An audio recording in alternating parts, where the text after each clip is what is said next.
lahat tayo ay talagang nalungkot dahil dito sa Parang news na to kanina. Sabi nila parang 2 generations daw yung affected. Kaya nung tumitingin ako, nagmo-monitor ako ng mga reaction. Yes, yung mga 90s people, yung panahon ng 90s sila yung mga Meteor dinadadalaga. Garden na Tapos Meteor yung mga Garden. nasa 2000s. Kasi 2000 naman talaga yung Meteor Garden. Correct. Diba? 2001 Pero sabihin, ata. aware na yung mga 90s kids about it. Tapos yung 2000 kids naman is yung mga lumalaki sila na ito yung pinapanood nila sa hapon. Take note, noong panahon na yun, wala pa naman, may internet na, pero hindi yung katulad ngayon na nakakapag-stream tayo ng Kasi natatandaan ko, nagmamadali ako pa uwi niya. Uuwi ka. Galing school. Hinihintay, no? Kailangang mapanood si Sunshine. Ako, kasama ko si Mark Anthony Bautista na nalulungkot dahil nawala si Sunshine. Yes. Ang kapartner ni Dao Ming Se. I mean, ang dami na pong sumunod na Sunshine, ha? Sabihin, merong version ang Thailand, may version ulit ang Korea. Thailand, tapos may Korea, tsaka may Japan din po. Oo. Pero, si Barbie Sue talaga yung tumatak. Parang Original Asian, no? Asian telenovela icon. Parang ganun. Correct. Grabe.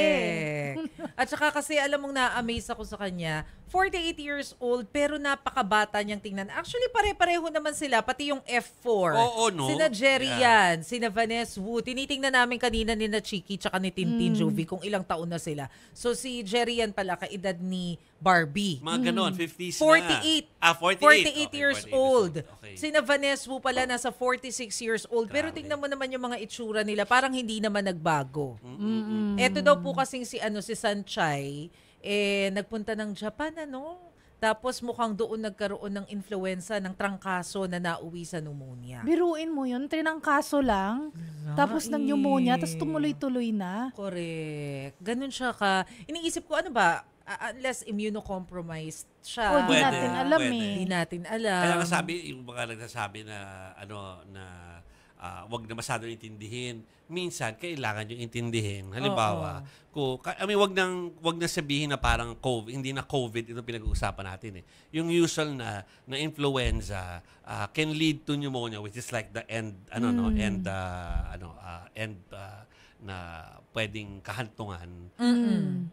Kayo na depende sa katawan mo nga kasi. Kung talagang immunocompromised ka o kaya ay talagang nagkataon talagang sobrang hina ng immune system mo noong time. Ngayon so parang lesson na iniwan niya sa atin ni Barbie Sue na parang kailangan din nating alamin 'yon. Okay. Pero isipin ang mga tumilapo ng mga oranges nung tinatakbo niya yung bus. Oo nga, no? Oo nga, naalala ko na tuloy. Diba? Ako, ang favorite scene ko dyan, yung pinagpapiano siya ng mommy ni Dao Ming Se. Yeah. Tapos akala nila hindi siya marunong magpiano. Hindi ko Tapos maalala nakapagpiano siya. Pero isang piece lang pala yung alam niya. So hindi na siya pwedeng makaulit ng piano. Ganon. Tsaka yung tuwing bubuksan niya yung locker niya, baka may red red na slip. Grabe, tandaan niyo pa Alam yung mo, mga details. natatawa ako kanina, may nabasa ako sa social media yung mga netizen. Oo. Sabing ganun, ito talagang si Sunshine ang nagturo sa atin na tanggapin kahit may red flag. Ay, oo daw. Totoo din naman. Oo, parang puro red flag na pero Gorgeous. Napakadami Grabe. talagang red flag. yeah. As yan nga, Ganda. alam Oo, natin ang na ganda. she can be very glamorous pero yung portrayal niya ng Sunshine talaga, no? Parang girl next door, simple, na simple. plain. Oo. Tsaka yung banter niya sa nanay at tatay niya doon sa series. Yung nakakatawa yung nanay at tatay niya, di ba? Oo. Tapos siya yung daughter na parang lagi nabibiktima ng mga desisyon ng kanyang mga magulang. Ay nako, Barbie Sue, mamimiss ka namin. Barbie. Rest in peace. Rest in peace. Okay, so we'll give you Nawalan more. tayo ng icon sa henerasyon natin. Oo. We'll give you more Grabe, no? updates on data kasi isa-isa nang nagbibigay ng kanilang reaction yung co-stars niya eh.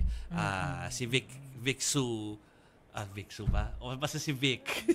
Si Si Vic. Vic. Nakalimutan na namin yung Nakalimutan ko yung pangalan. pangalan. Nagpakita. Si Wasilay ba? Si Wasilay Oo. yung sinasabi mo, di ba? Tapos, yung si Rainy Lee ba, tama ba ako na sinabi ko, yung kosa niya, yung babaeng best friend niya, ay nagbigay na rin ng reaction, May At yung Kenchu sister din. niya. So, Sad. Sila talaga yung nagsimula ng itong mga Asian novelas, I guess. Kasi Korean na ngayon, more on Korean. Correct, Pero correct. sila talaga yung nagsimula nun Yung mga fandom. Oo, Yeah. sila kasi talaga nung mga nanay-nanay natin, Latin. Ay, yung mga Mexico, yung di ba? Yung mga, mga Thalia, Marimar. Marimar. Sipin Diba? nyo, Oh. nung mga panahon na yan, sila Barbie ang nagpupunta dito, napupuno nila yung mga venue dito. Ultra, BGC, Grabe. Grounds, Oo. doon ako nakakita nung nagpunta sila sa Malacanang kay Gloria Arroyo noon. Oh. Parang lahat ng tao sa Malacanang umalis ng mga post nila at nagpunta Para lang doon. magpunta doon. Open for coverage yan. Open for Ang coverage. bongga naman. Kaya we So, saw them. nagpa-picture ka? Hindi, bawal. Pero nakita namin sila.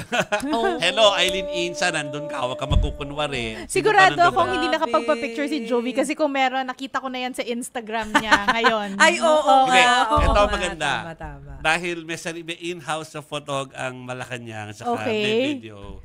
Yung photog doon, talaga binigyan lahat ng mga tao ng mga litrato. Ng mga... Ay, wow. Ay, those were the days. Talagang Meet Your Garden craze ang tinatawag nga dati. Grabe. Pero grabe, nakalimutan ko na. Ang ganda pala niya. Ang ganda Diba? niya. Actually, tinitingnan ko yung picture niya dun sa Meteor Garden. Mas maganda siya ngayon. Mas maganda siya ngayon. Totoo. Yeah. Kesa nung bata siya. Kung di lang kami You know. masisingil ng royalties, gusto namin itugtog yung theme song. Tan, tan, Sige nga, mas Pero wag na. Nakalimutan ko eh. Ayun! Diba? Masisingil Pero tayo. hindi ko alam yung lyrics eh. Correct. Tan, tan, tan, Hi, okay. So we'll give you updates on that kasi nagluluksa ang Taiwan. Well, hindi lang sila. Ang Pan-Asian region tinatawag. Yeah. na. Okay, nakikiramay kami at bigay kami ng update sa mga susunod na araw.